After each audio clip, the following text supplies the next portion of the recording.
Mantengan el fuego encendido. Jamás permitan que se apague.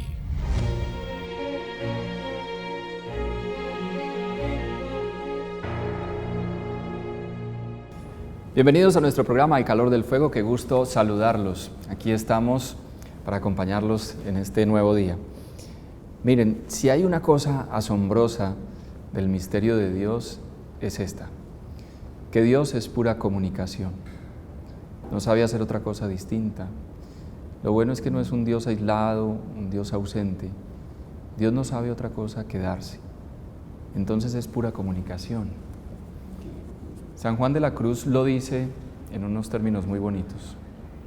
Yo soy tuyo y para darme a ti, y gusto de ser tal cual soy, por ser tuyo y para darme a ti. De manera que entrar en el misterio de Dios, descubrir que Él se nos está dando constantemente, que está deseoso de entregarse, es maravilloso. Y saber que se funda una comunidad religiosa con un carisma enfocado exclusivamente a la comunicación y a la adoración, pues uno dice que bueno, sí que es necesario y sobre todo en esta época. Pues tengo la bendición de estar acompañado por la Madre Gabriela, quien es ahora la directora de la comunidad, digamos, las comunicadoras eucarísticas del Padre Celestial, se me estaba olvidando, comunicadoras eucarísticas del Padre Celestial. Pero ella no empezó por ahí, sino que tuvo una experiencia que la fue llevando hasta este punto y lo vamos a conocer en el transcurso del programa. Así es que, sin más preámbulos, quiero saludar a la Madre Gabriela y expresarle todo mi agradecimiento por lo que ha sido en una vida muy corta, ya con tanta proyección, la hemos visto tantas veces en televisión, desde muy niña hablando con otras jóvenes de los temas espirituales y profundos y siempre tratando de seducirnos hacia el Señor, ¿no? A una vida especialmente consagrada a Él. Así es que muchas gracias, Madre, por todo lo que ha hecho en su vida y hoy queremos conocer un poquito más de usted, de lo que ha hecho, de la comunidad a la que pertenece y bueno, que el Señor nos vaya orientando en esta mañana. Bueno, muchísimas gracias por la invitación, nos encomendamos al Señor, a ver si de pronto en esto que vamos a tratar puedan haber cositas que puedan ayudar más a las personas que nos están ayudando, ¿verdad? Que nos están viendo más que todo. ¿Qué pasó el 28 de febrero de 1977 en Bucaramanga, en Bucaramanga, Colombia? Sí, ese fue el día de mi nacimiento. Sí, ese día, el día en que Dios decidió regalarme la vida, su milagro realmente la vida, y bueno, le doy muchísimas gracias, me parece lo más maravilloso. Casi te toca cumplir cada 4 años. Sí, bueno, sí, tendría tal vez un espíritu más joven, pero sí va. Ya lo tienes. Los papás muy enrutados en la línea del Opus Dei, ¿no? Es lo que sabemos. Mi papá más que todo, mi mamá ha sido más como de la renovación carismática y después del fallecimiento de una de mis hermanas por un accidente, ella descubrió como esa presencia de Jesús en la Eucaristía, entonces esa mujer que estaba pues siempre en los movimientos y en los grupos y todo, se empezó a ser una adoradora de la Eucaristía y ya prácticamente como toda su actividad quedó allí, después de la muerte de mi hermana. Ahora en este momento pues me está acompañando en una casa de adoración perpetua que abrimos y llevando como a las familias a descubrir como ese misterio de Jesús en la Eucaristía. ¿Tomas más del papá, de la mamá? Yo creo que de ambos, pienso que ellos les agradezco muchísimo la fe, muchísimo porque ellos me llevaron a conocer a Jesús en el Santísimo Sacramento. Mi papá siempre, pues por la normativa de la obra y todo, nos llevaba 5 minutos al sagrario. Mi mamá era más que todo como de la Eucaristía diaria, entonces creo que nació en un convento, más o menos. Sí, fue una experiencia religiosa. No ha cambiado mucho. No ha sido como mucho el movimiento, pero lo que más les agradezco es que, o sea, realmente la fe, la presencia, vivir o conocer la presencia de Dios es un milagro de Dios y los padres simplemente como que siembran o abren el camino, pero es el Señor el que en su momento toca el alma. Yo al principio era como muy reacia como esas cosas, ¿no? Con mis hermanos, eso tratábamos de... ¿Cuántos en tu casa? Nosotros somos 10. Somos 10. ¿Tú eres de las Yo soy de las mayores. De las mayores. Sí, yo soy de las mayores. Entonces siempre cuando era el rosario y todo, como que uno era con mucha flojera. Sí, es mucha flojera, o sea, yo antes decía, quiero ser grande para no rezar más, o sea, así, los papás siembran y todo, ellos van haciendo su camino, cumpliendo su deber, pero uno es como un poquito apático, rebelde a las cosas de Dios. Entonces sí, y eso nos hacíamos entre nosotros como trueques y cosas así por el estilo para restarle tiempo al rosario. No éramos unos angelitos para nada, sí, éramos más bien como así. Pero fue lindo porque el Señor a cada uno lo fue tocando por aparte. En mi caso fue a través de Jesús Eucaristía. ¿Hay más religiosos en tu casa? No hay más religiosos. Tengo un hermano que fue sacerdote, pero no, uno de ellos también siguió como el camino más de la obra del Opus Dei. Cada uno tiene como sus tendencias. Tengo una hermana que es catecúmena, otra es por allá del camino de ¿cómo se llama esto? Todas las esferas de la iglesia están cubiertas. No, cada uno ha seguido como su caminar. No, sí. muy bonito que el Señor vaya abriendo como esas perspectivas. Y que cada uno se sienta cómodo también en el lugar donde más se inspira, ¿no? Yo creo que eso es maravilloso y más es una bendición, ¿no? Tantos carismas en nuestra iglesia, que una lucha entre ellos. Eso me parece que sería muy triste, ¿no? Que viviéramos como una competencia, ¿no? Al contrario, es muy rico enriquecerse y descubrir la riqueza que tiene cada uno de los carismas distintos. Y nos necesitamos muchísimo, los unos y los otros. Exactamente. Así es que es muy bonito saber que hay todas esas experiencias. Pero estudias con las franciscanas de María Auxiliadora y en un colegio... Yo digo, présteme esa hoja, ¿qué es lo que tiene? No. En un colegio que me parece que va a tener sentido después en lo que estás viviendo ahora, que es el Colegio de la Santísima Trinidad. Y ya les vamos a contar, pero más adelante, porque la Trinidad también va a tener un sentido profundo en lo que haces. Pero estudias con las franciscanas, también te dejan impronta, ¿no? Claro que sí, con ellas conocí la vida del seráfico Padre Francisco, fue el primer santo del que prácticamente me enamoré, su vida, todo, ellos estaban continuamente hablándonos como de él. Y en las franciscanas lo más bonito es que en el colegio estaba el sagrario, estaba Jesús sacramentado. Entonces esto fue muy chévere porque pues uno siempre pasaba cuando estaba quemado en exámenes o que tenía cosas así como de tareas o algo así por el estilo, como que Jesús se empezó a hacer como esa necesidad o ese amigo, digámoslo así. Y ahí surge una relación bastante bonita. Yo de verdad del colegio de la Santísima Trinidad de las Pachas, el lugar que más aprecio, amo de todo, es esa capillita, porque en esa capillita realmente fue realmente una experiencia de Dios muy fuerte. Sí, entonces sí, a las franciscanas les debo mucho eso. No tuve la experiencia de tener religiosas fuertes o que, o sea, me llevaran a tener un mal concepto de la vida consagrada, jamás. Al contrario, en cada una de ellas vi una madre, en todas, y eso es una comunidad que admiro mucho, que quiero muchísimo. Una de ellas me ayudó como en ese proceso, ella me decía que yo tenía la vocación, aunque yo en el momento no la sentía. Tú pero querías ser diseñadora. Esto me tiene sorprendido. Lo sé todo. Estaba estudiando diseño gráfico, pero me inclinaba más hacia la... ¿Te gustaba el diseño? ¿Qué te gustaba? Diseño, ¿Por qué? Sí. Realmente siempre me gustó la pintura, el crear, el hacer cosas nuevas y... ¿Y pintas? Yo ahorita no, antes hacía muchísimas caricaturas, ahorita con todas las hijas que tengo creo que no me da tiempo así de ponerme a todas. A pintar, pero antes sí pintaba muchísimo, en mi noviciado cada cosa así que me pasaba la hacía en caricatura, o cada charla o algo así, era como más, me gustaba mucho la caricatura, también pintar naturaleza, pero muy de manera empírica. Sí. ¿Y qué otros hobbies tenías? ¿Qué otras actividades tenías o hobbies? No, más que todo era como esa, sí, más que todo. Así, escribir historias me gustaba muchísimo. Yo escribía historias y se las contaba a mi hermana y ella siempre me decía que le escribiera una historia nueva. Siempre me gustaba eso, también de pronto, sí, el crear historias cuando jugaba a hacer historias, eso siempre me llamó la atención. ¿Y entonces dónde nace la vocación? La vocación fue una sorpresa, es una realidad que desde que estamos en el vientre de nuestra madre la vocación está, eso es una que lo corroboro cada vez más. Como Jeremías. ¿Cómo? Como Jeremías, desde el exactamente, vientre. desde el vientre. Si hay una afinidad hacia las cosas espirituales a pesar de la ¿cómo es? O sea, como de que al principio era como distante de todo lo que eran los rezos y todo. La vocación, empecé a descubrirla haciendo un retiro en una comunidad, en la comunidad de los ermitaños.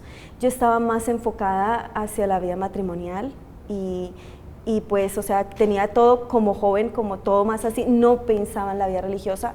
Antes de 9º grado, sí llegué a entusiasmarme pues por las monjitas, el hábito. También pensaba que me faltaba mucho para graduarme y ser monja y todo eso. Pero ya 9º, ya uno va viendo, conociendo sí, o sea, como toda la parte de los amigos y de todo esto, entonces no, me enfocaba más hacia el matrimonio, pero seriamente, sí, o sea, sí. Más como, yo quería tener una familia de 10 hijos, sí, y cuando salí, como la de mis padres, o sea, era una cosa, y cuando salía con alguna persona, siempre miraba eso, o sea, que fuera una persona que se proyectara a tener un hogar grande, sí, si alguien no tenía esa proyección, ni nada, o sea, sí. No, era como mi proyección, lo que yo más o menos veía, pero me choco con... Querías llenar el comedor, no decía yo. Exactamente. Y ahora, o sea, es muy chévere. Ahora lo tienes lleno, y ahora está lleno. Sí. Más, te falta, tienes que son poner varios sillas. Comedores. Hay que poner sillas adicionales. Sí, bendito Dios. Entonces ya haciendo un retiro espiritual, Dios me sorprende, fue una sorpresa de Dios totalmente, ¿sí? Porque yo acostumbraba cuando alguna persona me llamaba la atención o algo, pues siempre le decía al Señor de eso. Y pues había encontrado una persona con la que yo veía que era como la persona con la que sí proyectaba un hogar. Entonces le está diciendo, Señor, no, le estaba hablando de eso. Es que eso, cuando, o sea, siento en mi corazón ese Dios cercano, ¿no? Siempre que nos habla como a la voz de la conciencia, sentí en mi corazón deme una oportunidad primero. Antes de tomar cualquier decisión a la vida consagrada, yo quiero una oportunidad. Eso para ¿Sentías mí, que el Señor te pedía una oportunidad? Yo sentía eso. Jesús te pedía una oportunidad. Sí, es que eso fue un rollo porque mi relación personal con Jesús ha sido más como de amistad y hasta ese momento era como de amistad. Entonces yo sentía eso, ¿sí? Como cuando tú tienes un amigo y ese amigo no te mira como amigo. Cualquier persona puede decir, esa monja está loca, pero esto es una realidad, o sea, lo empezabas a sentir como el amado del alma realmente. Exactamente, o sea, yo decía, Dios mío. Entonces, claro, yo me quedé con esa inquietud de una oportunidad, sí, esto será algo mío, ¿qué querrá decir eso, monja? Yo no me veo como, porque aunque había tenido una buena experiencia con las hermanas, sentía que era como...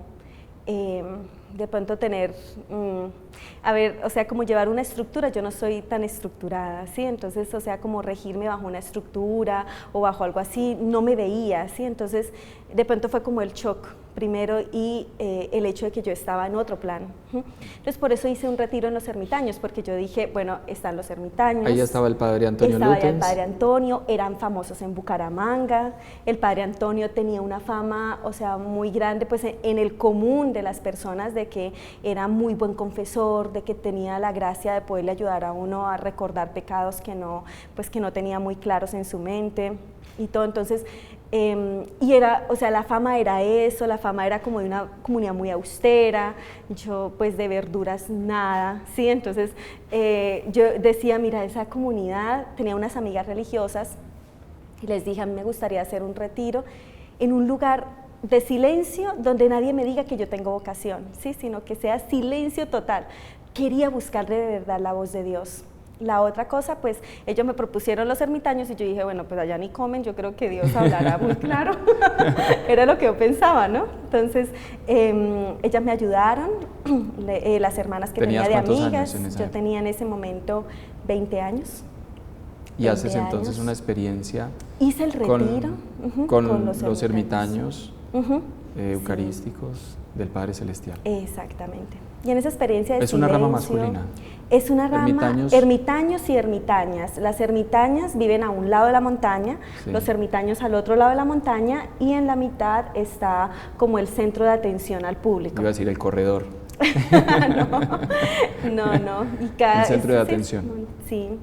Entonces, igual no era como el lugar para poder llegar, pero soy citadina, de las que veía de la naturaleza, lo que veía por National Geographic, era culebras, animales extraños y todo. Yo decía, no, yo allá seguro, ese es el lugar donde Dios me va a hablar, por eso fui.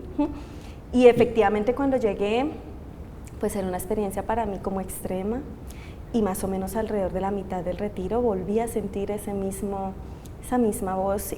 No es, como les digo, de la conciencia, no es algo extraordinario, nunca he tenido una experiencia extraordinaria en mi vida, sino más que todo como esa experiencia ordinaria a la que todos estamos llamados a tener de, Dios se comunica de comunicación como a través del Dios. Pensamiento, ¿no? Sí, en el corazón, Él habla continuamente. Entonces, la voz de la conciencia es solo subirle un poquito el volumen, y no solamente te va a decir lo bueno, lo malo, sino muchas cosas, te va a aconsejar en muchas cosas. Entonces, volví a sentir eso en mi interior, es aquí es donde te quiero. Yo no, Señor, una cosa es venir acá de retiro, otra cosa es quedarme acá, eso sí no. Entonces fue... Pero una de las cosas que uno descubre en la Madre Gabriela es que tiene como una alegría particular, una mirada muy clara y lo decíamos ahora, una determinada determinación. Como que... No menos. Por lo menos en lo que expresa, se siente una vocación con muchas ganas de por lo menos estar con el Señor.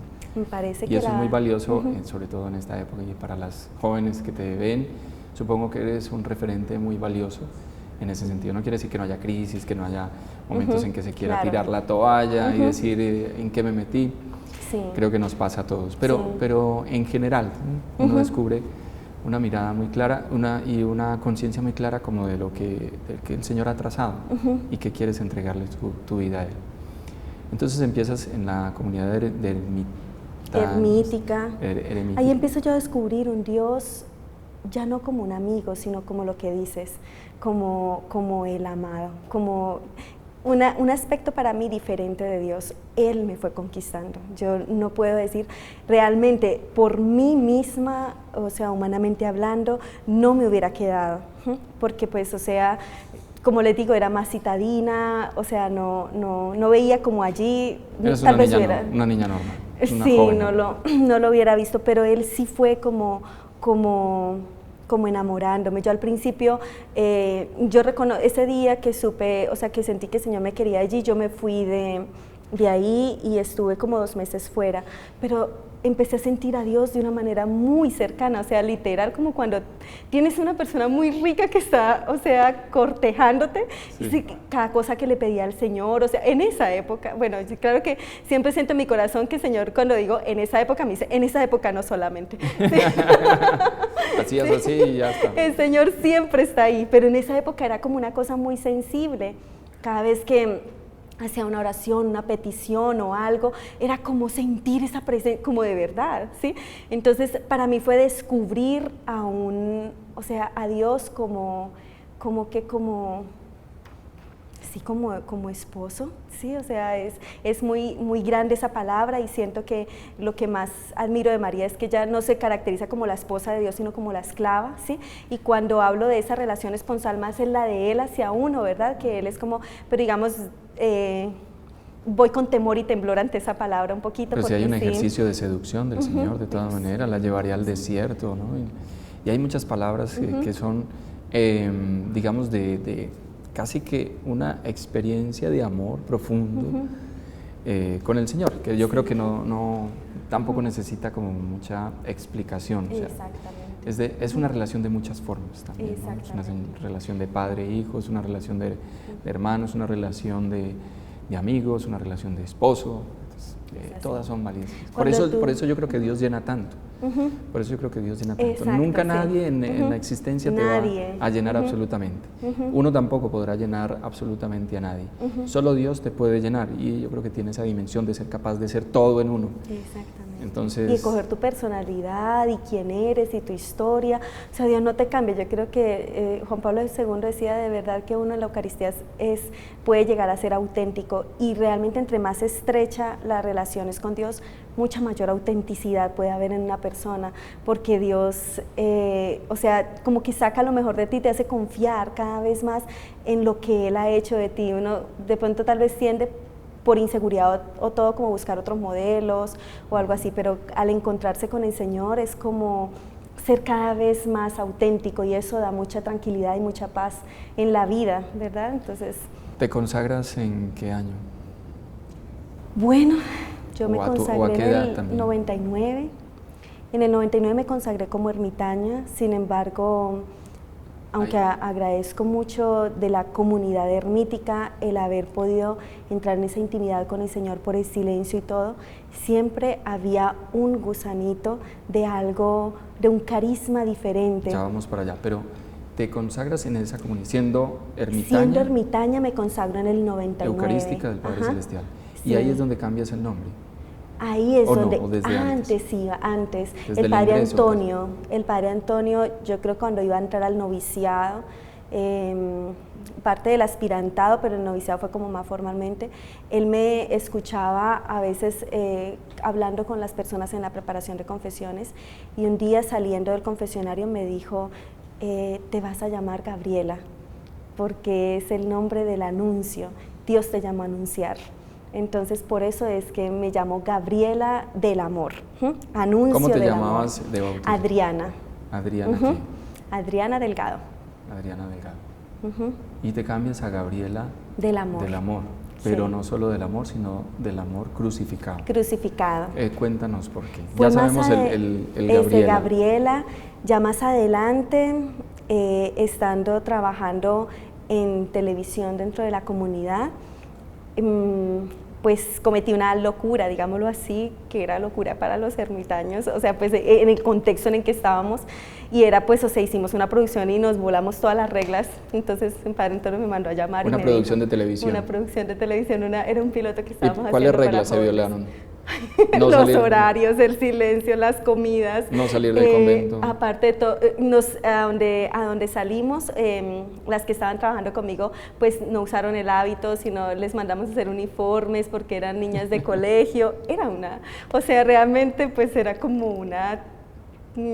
fue tomado como una travesura, así como una que... transgresión del código. Sí. El padre Antonio me dijo, de 263 reglas que tenemos, usted se violó 262, y eso porque fue a misa. Ese día muy serio. Ese día estaba muy serio porque obviamente nos habíamos trasnochado, fueron 3 días de todo, no, a mí me estaban esperando, yo dije, me van a volar la cabeza. Hasta aquí llegué. Sí, entonces... Otra vez a llamar al exnovio. El padre, no. Mira, Dios es excelente conquistador. Entonces, el padre me llamó, me dijo, Gabriela, o sea, en la vida hay que tener la dimensión de cruz también, ¿sí? O sea, no todo es un cuento, no estamos en el cielo, estamos en la tierra, y aquí también existe la cruz. ¿Sí?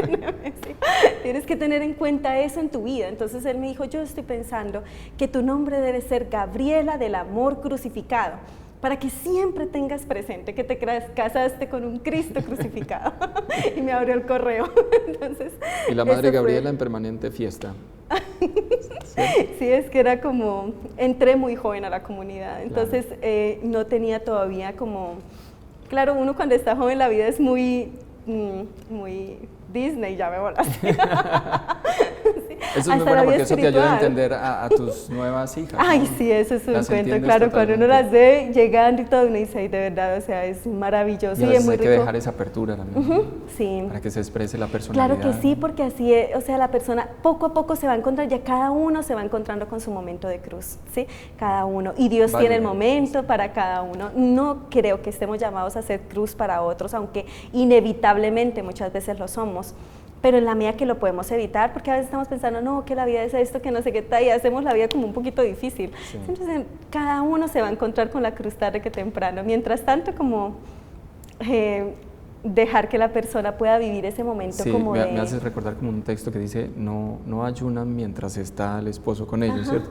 O sea, ¿por qué unas caras lánguidas o tristes en momentos en los que lo que se está viviendo es la presencia de Dios? Entonces, no perder esa alegría. Vamos a hacer una pausa para mensajes, hermana. Y ya sí quiero que nos metamos en lo que nos queda del programa, en esa experiencia que el Señor va inspirando también en su corazón y con el Padre Antonio, constituye ya las comunicadoras eucarísticas del Padre Celestial. Ya volvemos. Mantengan el fuego encendido. Jamás permitan que se apague.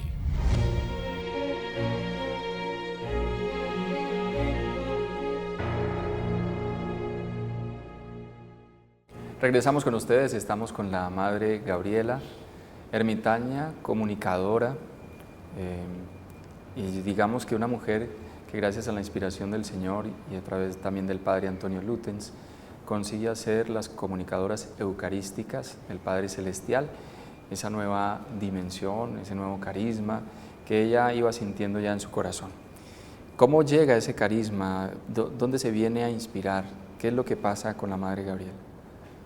Bueno, le comentaba que estando en las ermitañas había podido como conocer todo lo que es ese regalo, o bueno, empezar a conocer, por su misterio, todo lo que es el regalo de la vida contemplativa. Es algo que le agradezco a Dios porque creo que ahorita sin eso, mire, Fritis estaría en otro cuento, no sé, ¿sí? Entonces, ¿qué sucedía? Que estando dentro de la comunidad había como una inquietud, no tanto hacer programas de televisión desde el eremo o así como más sencillos que pues o sea no implicaran tanta producción y todo, sino que se pudieran llevar dentro de una vida contemplativa, sino como le digo, siempre estaba inclinada a contar historias, era algo de siempre, ¿sí? Y había tenido la oportunidad como ermitaña de poder estar con algunos guionistas que pues me habían impregnado de todo eso, de lo que era el contar una novela, contar una película, así todo esto, ¿verdad? Entonces yo decía, Dios, yo le dije al Padre, yo siento que aunque amo la vida consagrada y todo, yo siento que no puedo continuar como ermitaña, ¿sí? Porque yo no veo el trabajo en los medios de comunicación como el estar en el eremo y todo, y pues en varias de las ocasiones que se había hecho como esas salidas y todo, la madre estaba un poco preocupada, ¿verdad? Ella decía, no, o sea, no somos Hollywood, es una productora sencilla, o sea, no vamos a hacer cosas que nos vayan a sacar de nuestra vida interior. Entonces yo decía, sentía como una claridad, y es la que siento ahorita y creo que es lo que motiva mi vida, el poder contar la historia de la salvación, pero no como historia, sino el prototipo, como desde que Dios decide crear, lo que fue la caída de los ángeles. Para mí esa es la zanahoria con la que Dios me lleva hacia adelante, o sea, realmente ni siquiera la comunidad como tal, la comunidad surge alrededor de ese sueño de poder llevar a la pantalla la historia de la creación, no solo de los hombres, sino de los ángeles, y toda mi vida ha girado alrededor de esto, ¿sí? Entonces yo le decía al Padre, o sea, y el Padre siempre tiene una forma muy especial de contar esta historia, y esa me enamoró, me hechizó completamente. Entonces yo cada vez me metía más, yo le decía, Padre, como ermitaña creo que no puedo, o sea, me siento como amarrada. Ahora bien, entré muy joven a la comunidad y no conocía como los límites al exterior, o sea,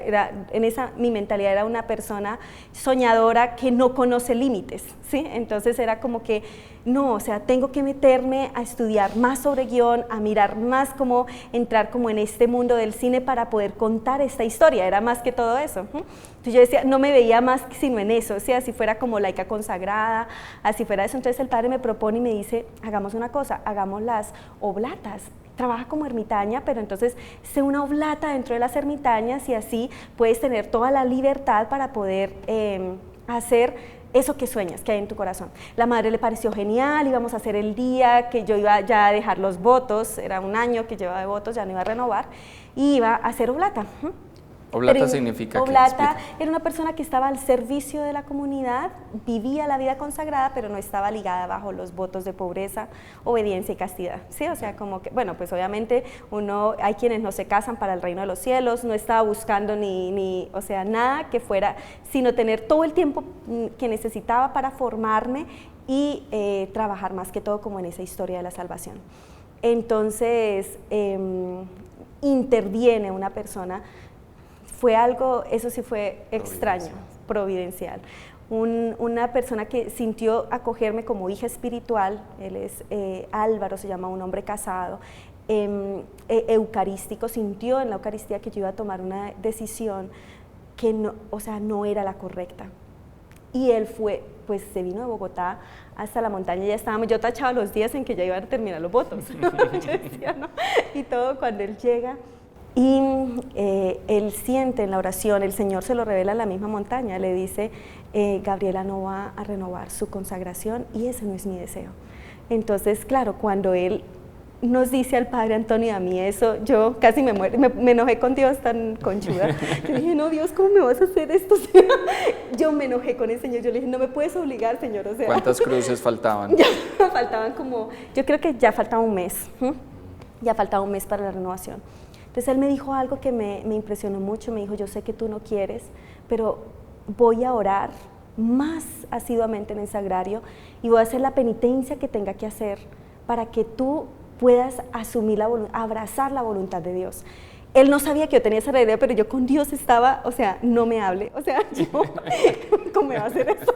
Sí, o sea, además que yo estaba programada, es que Señor es un cuento, Él siempre cambia los planes, pero porque Él conoce el interior, uno no conoce el interior de uno, Dios lo conoce más. Y en el fondo uno termina haciendo la voluntad de Dios, uno termina haciendo lo que uno en lo más profundo sueña. Eso es lo que yo me he dado cuenta.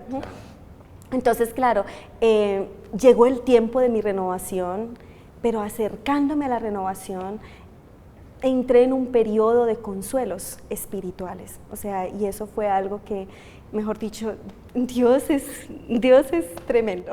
Yo a veces cuando yo lo veo a Él conquistando a las muchachas y todo, yo le digo, Señor, uy, no, de verdad, porque Dios es tan vivo, o sea, realmente sentí toda su conquista, su amor. Tú caes doblegado, tú dices, no, listo, yo me consagro para toda mi vida, renuncio a todo, yo dejo todo este bendito sueño, ya, voy a hacer solamente del Señor, listo. Haz de mí lo que quieres. Hablé con el Padre y el Padre me dijo, hagamos una cosa, haz una profesión privada, ¿sí? Una profesión privada como comunicadora ante el Señor.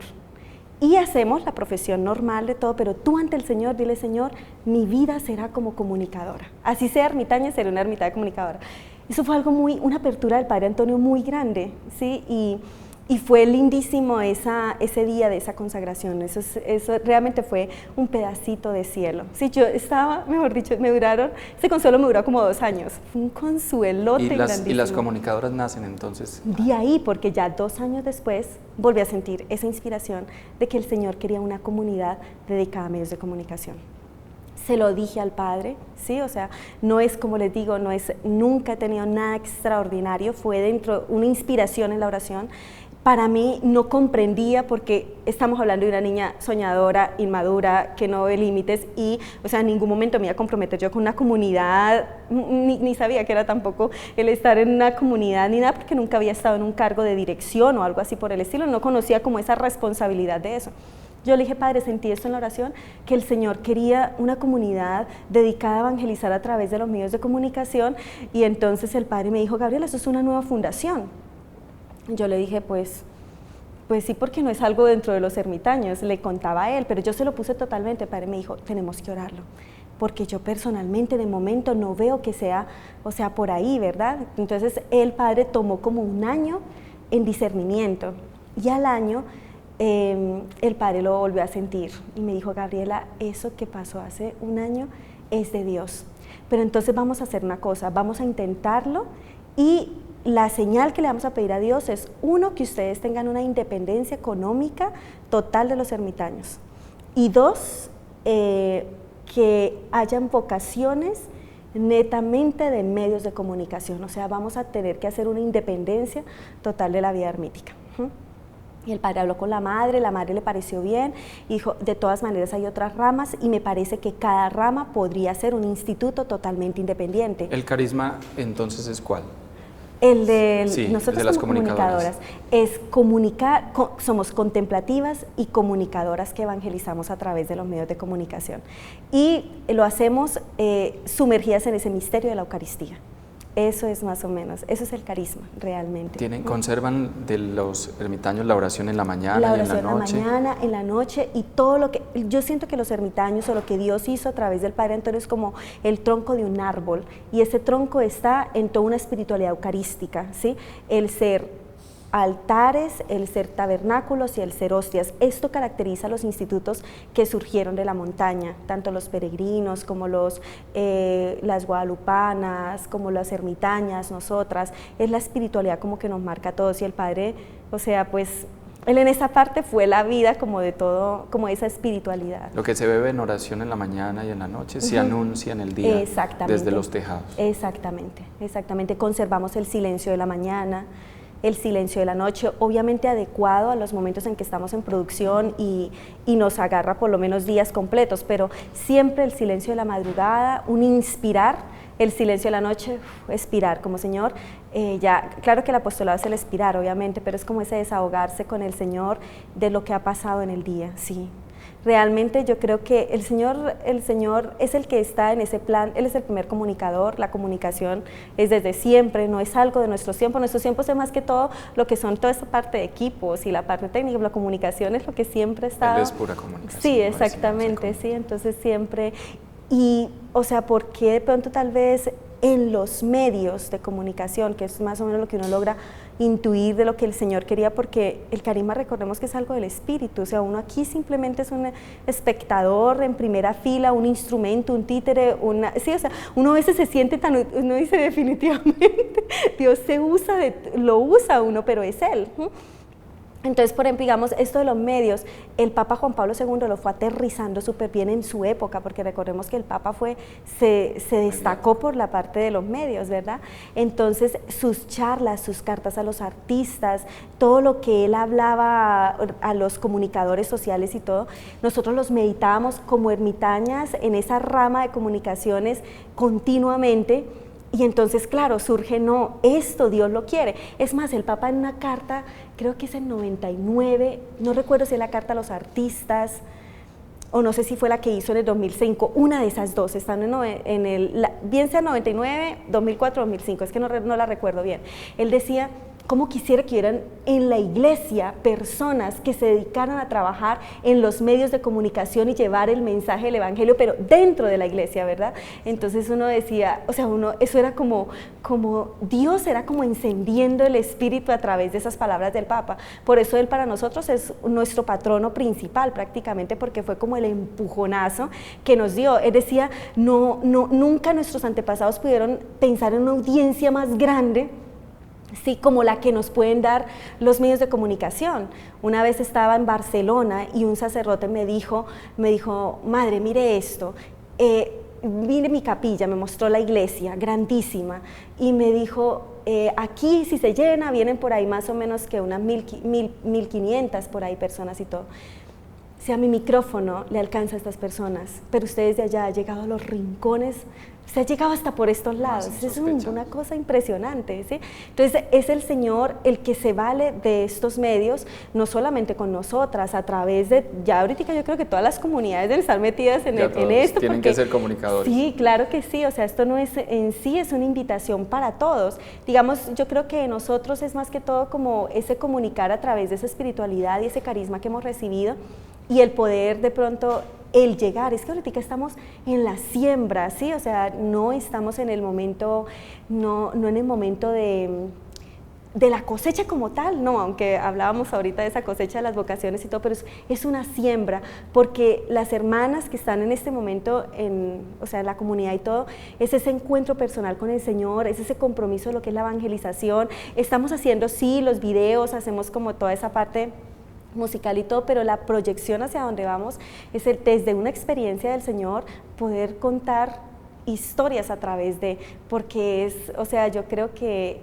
eso le puede llegar a muchas personas. Jesús se la pasaba contando historias, ¿sí?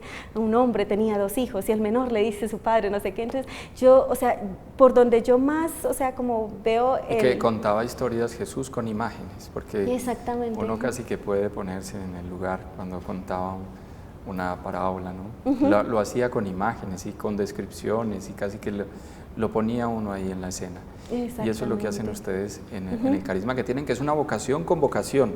O sea, ya no solamente era descubrir una vocación religiosa, sino que esa vocación religiosa tuviera también una vocación a la comunicación, a los medios. Y qué maravillosa combinación ha sido esto, porque sí, creo realmente que muchas de las jóvenes se sienten muy identificadas con eso y entonces empiezan a decir, claro, eso es lo que yo también quiero hacer y por ahí sí quiero entregarle mi vida al Señor.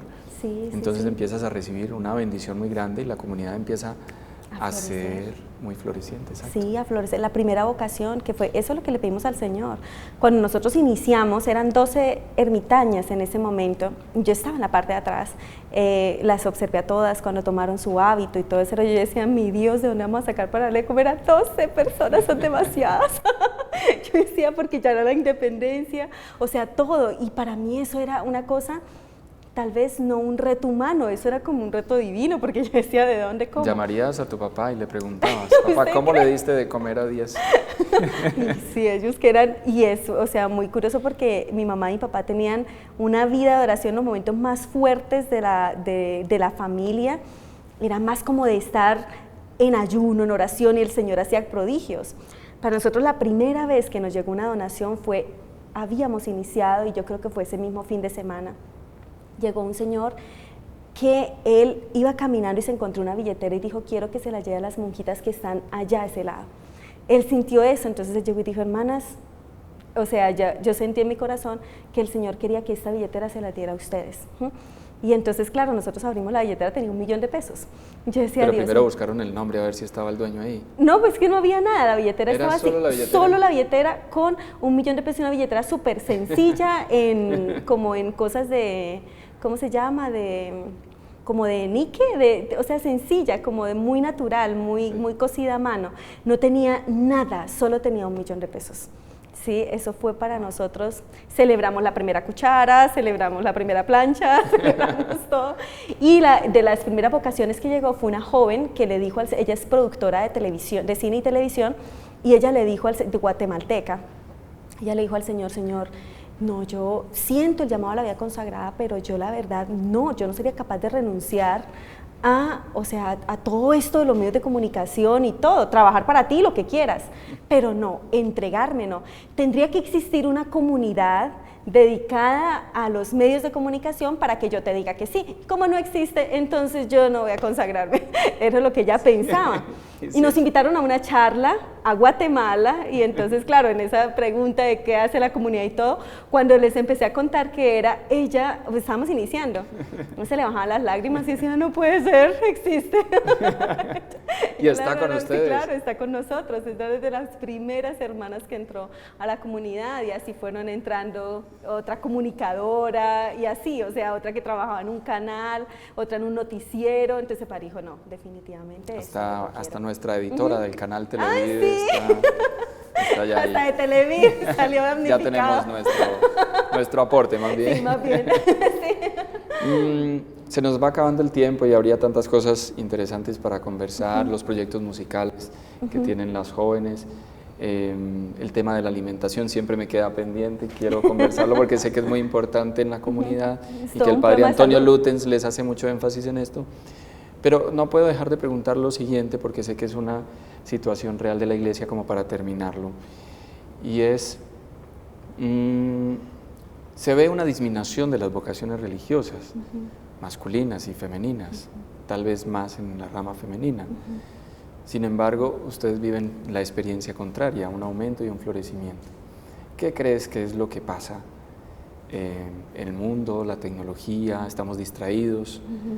¿Qué está pasando? ¿Y por qué en tu caso es al contrario? Bueno, la vocación es un misterio. Siento que lo que está sucediendo con nosotras hace parte de un misterio. No te podría explicar, no, es que en nuestro caso sucede tal cosa, no, es un misterio. La iglesia está en una crisis, la comunidad está creciendo en el desierto, ¿sí?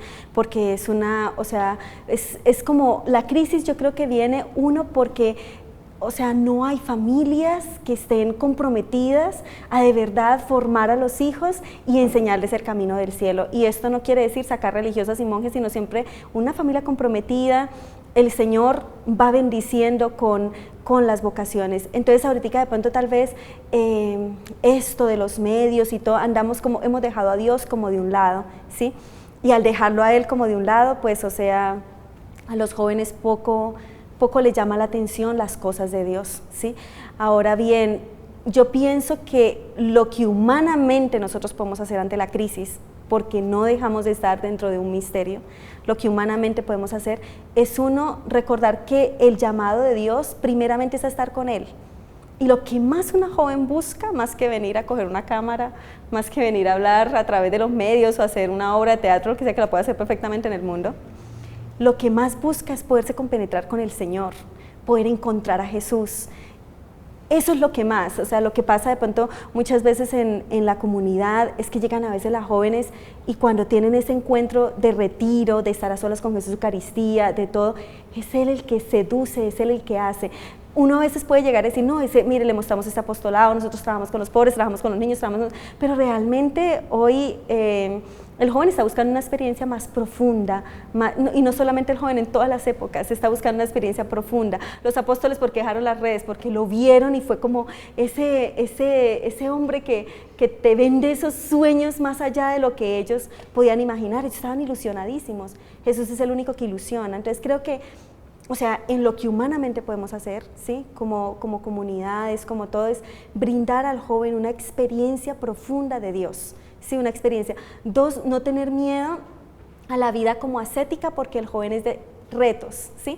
Y si uno como que da todo, entonces como que no es tan llamativo, ¿verdad? O sea, como que el hecho mismo de poder tener una vida ascética, si una persona que lo tiene todo en el mundo está buscando llegar a la casa, llegar a una comunidad religiosa, como a vivir algo diferente a toda esa comodidad que se tiene.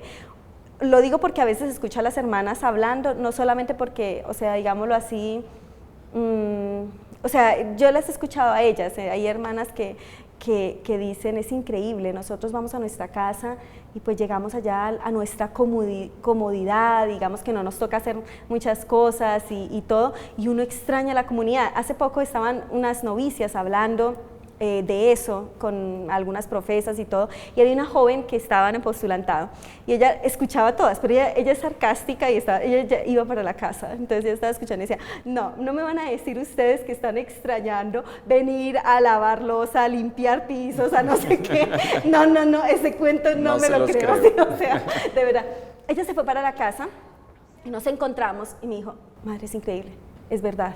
O sea, yo ante tanta comodidad me siento desesperada. Ya no está. Sí, o sea, necesito esa vida de exigencia, de ascetismo, de saber que me levanto temprano, porque puedo llegar a la casa y me levanto a la hora que quiera, pero de saber que me levanto temprano, que voy al sagrario, que está ahí al lado mío, o sea, que realmente no me toca llegar y coger e irme pues para una iglesia, no sé qué. Ella volvió, ella se fue y ella decía, yo no creo que vaya a regresar a la comunidad.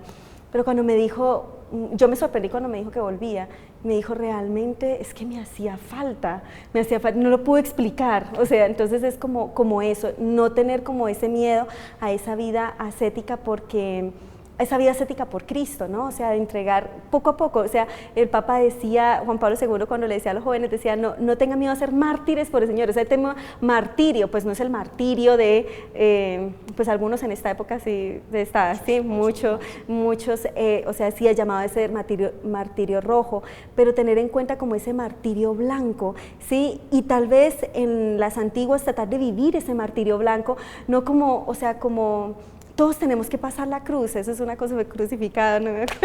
Pero todos tenemos que pasar la cruz, pero esa cruz arrastrada como, ay, Dios mío, mi superior, ay, que me toca hacer esto, eso no atrae a nadie, ¿sí? O sea, el hecho mismo de poder llevar la cruz, tratar, de ponerle un rostro alegre a esa cruz porque la estoy viviendo para el Señor con un sentido, eso ayuda mucho. Y obviamente ya el apostolado, porque hay comunidades que seguramente la oración, la vida ascética, pero pues esa labor apostólica también es súper necesaria, es como una unidad de todo. Ahora bien, eso es como lo básico, porque del resto es un misterio. O sea, hay comunidades que viven muy intensamente su espiritualidad, su carisma fundacional, todo, y sin embargo, o sea, están pasando por la crisis. Yo una vez le preguntaba al Señor eso en oración y se me venía a la mente, los hijos son un don de Dios, es un don. Hay padres muy buenos que no pueden tener hijos, ¿sí? Y hay otros padres que quisieran no tener tantos y le viene todo el mundo, ¿sí? Es un don de Dios, Dios distribuye sus dones. Las vocaciones en sí no son un derecho, es un don de Dios, ¿sí? Él ve cómo las envía, cómo la iglesia se mantiene viva, ¿sí? Hay de pronto algunas comunidades que el Señor las tiene, bueno, esperemos un ratico, a otras les dice no sé qué, después a otras les dirá, esperemos un ratico y florece. Eso es un misterio, eso es la economía de la salvación, ¿no? Él ya sabe cómo maneja sus dones. Vamos a terminar. Dicen que los santos a veces se construyen con un solo versículo de la Biblia. ¿Hay algún texto que la haya marcado y que usted trata de vivir, un texto bíblico, una palabra, una canción que se haya vuelto importante para la Madre Gabriela, como que le pusiéramos un lema? Nosotros tenemos algo dentro de la comunidad que más que todo gritad sobre los techos lo que les ha hablado el corazón, ¿sí? Es más que todo como ese a nivel, o sea, como bíblico, ¿sí? Gritad sobre los techos lo que les ha hablado el corazón. Es una experiencia de Dios que tenemos que proclamar, y no es solo para nosotros como comunicadoras, es para todo el mundo, para los papás, para los hijos, para todo el mundo. Grita a todo el mundo lo que yo he hecho contigo. ¿La vamos a volver a ver en televisión? Sí, mira, yo tengo que pedirle perdón a todo el mundo. No, mentira, a todo el mundo no. Algunas personas que de pronto tenían ese contacto de que me han dicho por qué no lo hace, y personas que me lo dicen con dolor en el corazón. Yo sé que tengo que hacer un acto de perdón porque realmente es un deber, y creo que si Dios me da una oportunidad, sí, eso ya depende del Señor. Muchas gracias, Madre Gabriela, por acompañarnos, por estar aquí en Televideo. Esta es su casa. Gracias. Y siempre que esté por aquí, pues bienvenida. Muchas gracias, muchas gracias. Que Dios te bendiga muchísimo y gracias por este espacio. A ustedes muchas gracias por estar con nosotros. Los esperamos de nuevo en nuestro programa Al Calor del Fuego. Chao.